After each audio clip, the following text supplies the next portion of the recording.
Welcome,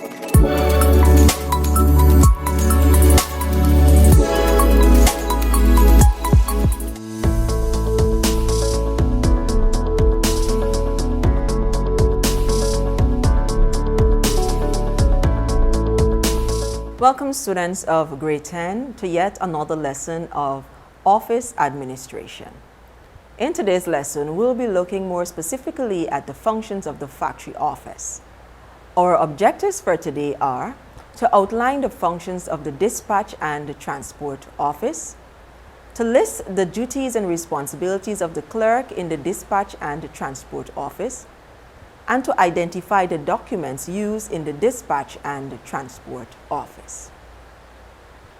Let us recap the definition for factory.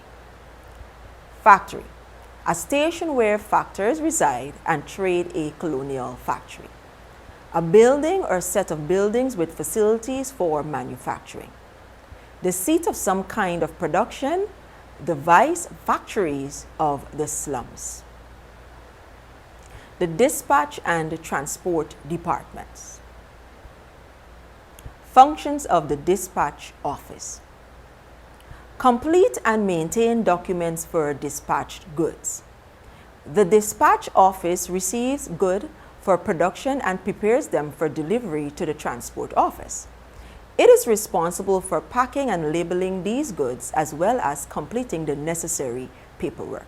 Thus, maintaining a database of couriers and keep records about their use. The courier specializes in transporting goods. They may use different types of carriers, including lorries, aircraft, and sea transport. Work in collaboration with the sales office. The sales office receives the customer's order and notes specific requirements, such as delivery address and dates or times when deliveries can be made. The sales department and the dispatch office must liaise to ensure deliveries are efficient and customer requirements are met. Coordinating of the delivery of goods. Coordinating different methods of delivery of goods means that goods move smoothly and rapidly from one form of transport to the next. All forms must be completed accurately so that there are no delays. They adhere to statutory requirements. The dispatch office must know the legal requirements relating to goods being sent and ensure that the company complies with these. The goods may include items that require export and/or import licenses, dangerous chemicals that need special packaging and labeling, or heavy packages that need to be lifted mechanically. Functions of the transport office. Collecting relevant documents from the dispatch office and maintaining records for transporting goods. Preparing destination sheets and delivery notes and maintaining them upon delivery of goods. Liaising with customers. If delivery is delayed, the transport clerk will liaise with customers to negotiate convenient times for delivery or to ensure someone is available to receive the goods. Schedule maintenance of vehicles. Many manufacturers specify that vehicles should be serviced at least once a year, and this may be a condition of the warranty. This is very important to ensure deliveries can be made. Let us now look at the responsibilities of the clerks in the dispatch and transport departments. Transport and dispatch clerks verify and maintain records of incoming and outgoing goods, prepare goods for dispatch, arrange clearances and collection of imported cargo from customers and bond stores, and arrange shipment of cargo for export. They are responsible for identifying items and containers of incoming and outgoing shipments and verifying them against consignment records, ensuring outgoing shipments are in good condition and meet specifications, Arranging internal distribution of goods received. Organizing the dispatch of goods with completed documentation. Maintaining prescribed records of goods received and dispatched. They also are examining shipment documents and verifying cargo to be released. Recording customers' clearance requirements and authorizing collection of cargo. Calculating storage and clearance charges and billing customers. Receiving details of outgoing cargo and rearranging bookings of freight space and collection of goods from customers. Providing information to customers on custom tariffs, tariff classifications, and concessions and methods of clearing goods. Question. The role of the dispatch and transport office is to pack and seal, label and transport goods to their destinations by the safest, most suitable and economical means, in good condition and on time. True or false?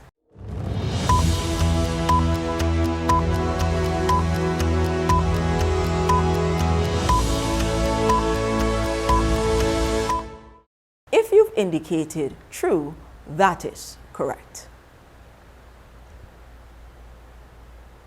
Let us turn our focus now over to the documents used in the dispatch and the transport departments.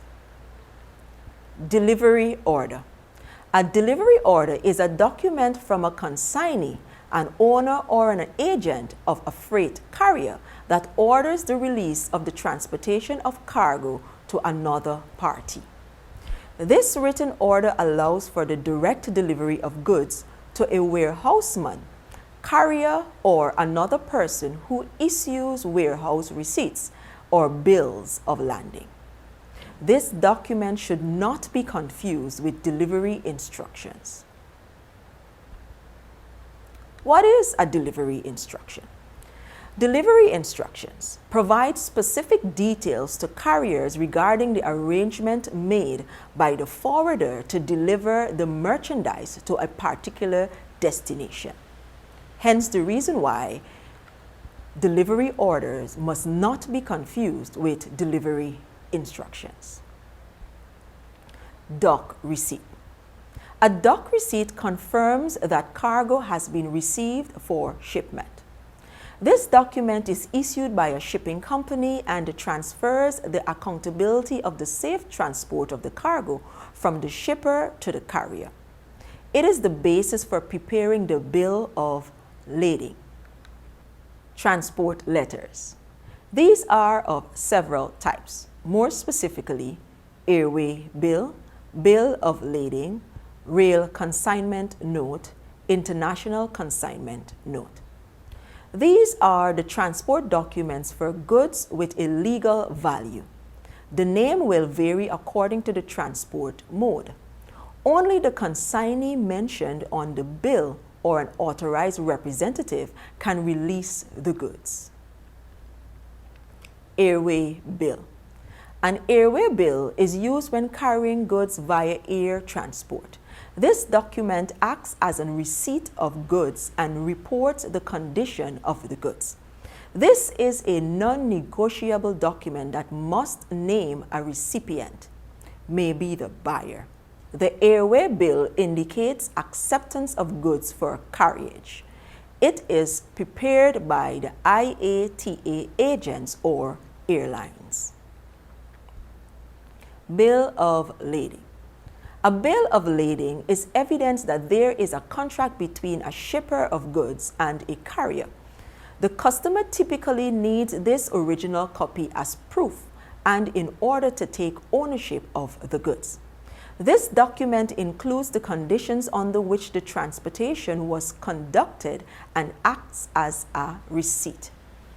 This document may be endorsed or transferred to a third party even while goods are in transit. Seaway bill. A seaway bill is a contract that is not needed for cargo delivery and is only issued as a cargo receipt. This document of title is issued on a trust basis between the shipper and importer, which means that no bill of lading is necessary and goods are automatically authorized to be released once they arrive at the destination. Shipping guarantee. A shipping guarantee is a written document issued by a bank which will take on joint liability. It is handed from the importer to the carrier or its agent for picking up the goods. This document is used in case of arrival before shipping documents. Packing note or list. A packing list provides the information needed for transportation purposes. It includes the details of the invoice, the buyer, the consignee, country of origin, transport date, delivery destination, shipping and container marks, weight and volume. It is a more detailed version of a commercial invoice and excludes pricing information. It is typically attached to the shipment and a copy is sent to the consignee to check the shipment once received. It is not required by all countries, but by some. Tax exemption certificates. In some countries, general agreements have been established for exempt organizations, which simplify the formalities of free entry. In some countries, each consignment must be certified separately. Getting the necessary documents can take some time. Question: the something something. The shipment should contain a something something, which identifies the contents of each cartoon or parcel and facilitates delivery control. A. Packing list. B. Shipping list. C. Customer list. Or D. Delivery list.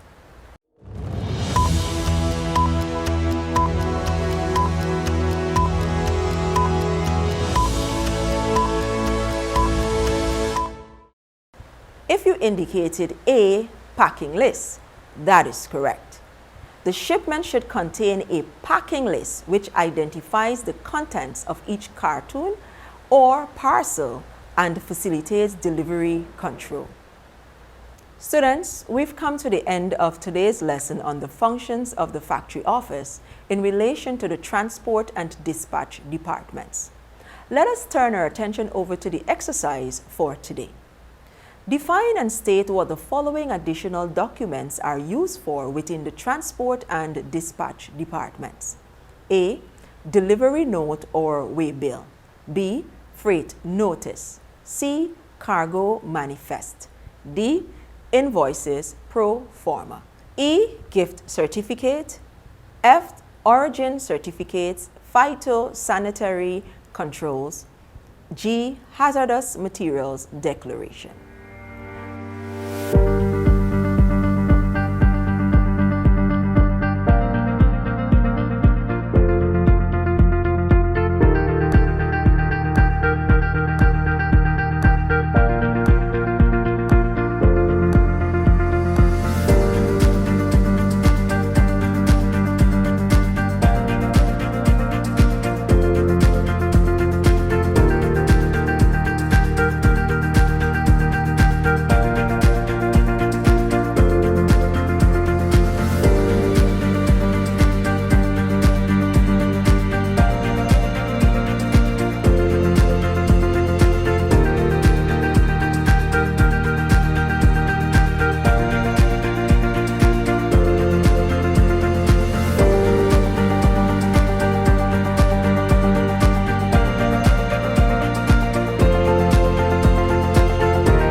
Thank you for having me. My name is Miss Nisha Bamfield, and it was nice serving you today.